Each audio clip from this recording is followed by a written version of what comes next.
आमशा पाडवी जे तुमच्यासोबतच निवडून आले होते, शिवसेनेनं मोठा खटाटोप जो आहे तो त्यांच्या मतदानासाठी केला होता, तेच आमशा पाडवी जे आहेत त्यात शिंदे गटामध्ये त्यांनी पक्षप्रवेश केलेला आहे। 5 पैसे खर्च करण्याची वेळ आली नाही त्यांच्यावरती आणि त्याचं कारण असं आहे की आदरणीय पक्षप्रमुखांनी एक आदिवासी समाजाच्या माणसाला मला प्रतिनिधित्व द्यायचं आहे, जो शेवटच्या टोकापर्यंत जो माणूस पोचलं पाहिजे किंवा ते आपला पक्ष पोचलं पाहिजे। त्यांनी समाजाला दगा दिलेले आहेत किंवा समाजाला ते सोडून गेलेले आहेत, समाजाचा अपमान केलेला आहे असं म्हटलं तर ते अयोग्य होणार। ते देवेंद्र फडणवीस असं म्हणतायत की मी 2.5 वर्षांना पुन्हा आलो, परंतु 2 पक्ष घेऊन फोडून 2 पक्ष घेऊन आलो असं देवेंद्र फडणवीस म्हणतायत। कशा पद्धतीने याकडे पाहतात?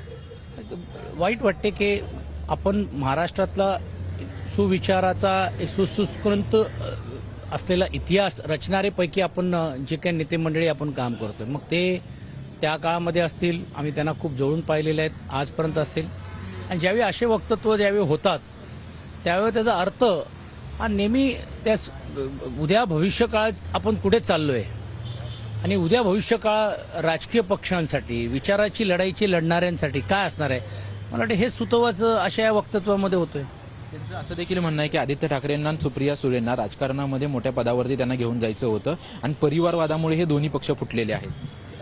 परिवारवादची गोष्ट कोणी करावी?